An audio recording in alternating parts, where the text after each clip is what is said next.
ഞാനും സാബുജിയും ചോദിക്കുമായിരുന്നേ, എന്താ നമ്മുടെ മക്കളൊക്കെ ഇങ്ങനെയെന്ന്. ചന്തുക്കുട്ടന്റെ പരിപാടി കണ്ടോ? വാവച്ചേച്ചിയുടെ കൂടെയാണ് ഊണും ഉറക്കവും കിടപ്പും ടി വി കാണലും കളിയും എല്ലാം. ചന്തുവിന് പല്ല് ഓവർഗ്രോ ചെയ്തിട്ട് അതിന് ആന്റിബയോട്ടിക് കഴിച്ചുകൊണ്ടിരിക്കുന്നു. വാവച്ചേച്ചിയെ തപ്പി അവളുടെ റൂമിൽ ചെന്നതാണ് ഈ കാണുന്നത്. എന്നെ എടുത്ത് ബെഡേ കയറ്റി ചേച്ചീന്ന് പറഞ്ഞ് നിൽക്കുക രണ്ട് കാലേല്. വാവച്ചേച്ചിയുടെ കൂടെ ബെഡേ കിടന്ന് ഭക്ഷണം കഴിക്കും. മൂത്രം ഒഴിക്കാനും അപ്പിയിടാനും ഒക്കെ അവൻ്റെ ലിറ്റർ ബോക്സിൽ പോയി ഇട്ടിട്ട് പോരും. അത് കഴിഞ്ഞ് കട്ടിലിൽ കിടന്ന് ടി വി കാണലും ഉറക്കവും ഒക്കെയാണ്. നമ്മുടെ നീനൂസിയും രാജപ്പനും ഒക്കെ ഇങ്ങനെ കളിക്കുമ്പം അവർ ഡോഗ്സ് ആയതുകൊണ്ടാണ് ഇങ്ങനെയെന്നാണ് നമ്മൾ ഓർത്തിരുന്നത്. ഇതെന്താ നമ്മളുടെ മക്കളൊക്കെ മനുഷ്യ മക്കളാണോ എന്നൊരു സംശയം.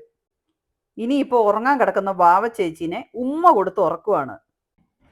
ഏത് ജീവികൾക്കാണേലും സ്നേഹം കൊടുത്തിട്ടുണ്ടെങ്കിൽ 100 ഇരട്ടിയായിട്ട് അവർ നമുക്ക് തിരിച്ചു തരും.